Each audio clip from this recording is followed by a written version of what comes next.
Кулисы Нуриевского закрываются. Сегодня в Казани завершается международный фестиваль классического балета имени Рудольфа Нуриева. И сейчас в Театре оперы и балета идет гала-концерт фестиваля. На сцене лучшие представители мирового балета. И в эти минуты там находится и наш корреспондент Сергей Хайдаров. Сергей, здравствуй. Скажи, это правда, что билеты было невозможно достать даже за 2 недели до гала-концерта?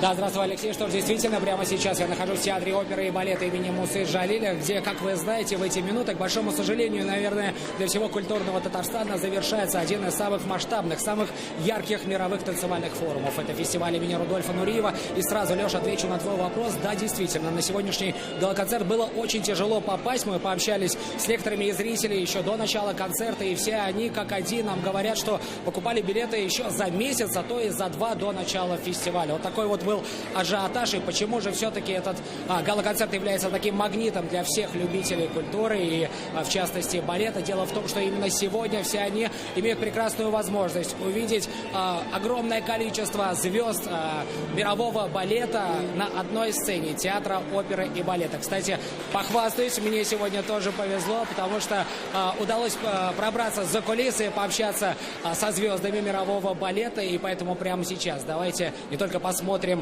как они прекрасно танцевали на сцене, но и услышим, что же они нам сказали. Большая честь иметь возможность выступать на этом гала.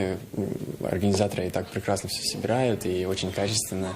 А зрители здесь, они очень знают и понимают в балете, поэтому, конечно, будем стараться. Фестиваль, больше таких фестивалей.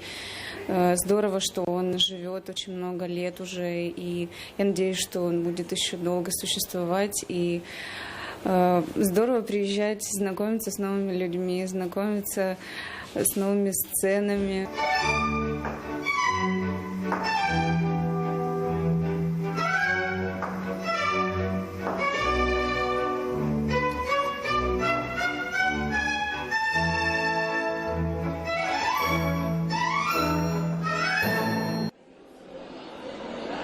Несмотря на то, что фестиваль Рудольфа Нуриева подходит к своему завершению, культурная жизнь для столицы республики на этом не заканчивается, потому что здесь, даже в Театре оперы и балета, культурная программа будет продолжаться чуть ли не через день. Здесь расписана программа практически до конца лета, поэтому без балета мы не останемся точно. На этом у меня пока все. Алексей, тебе слово. Спасибо, Сергей. Это было прямое включение с закрытия Нуриевского фестиваля. И пока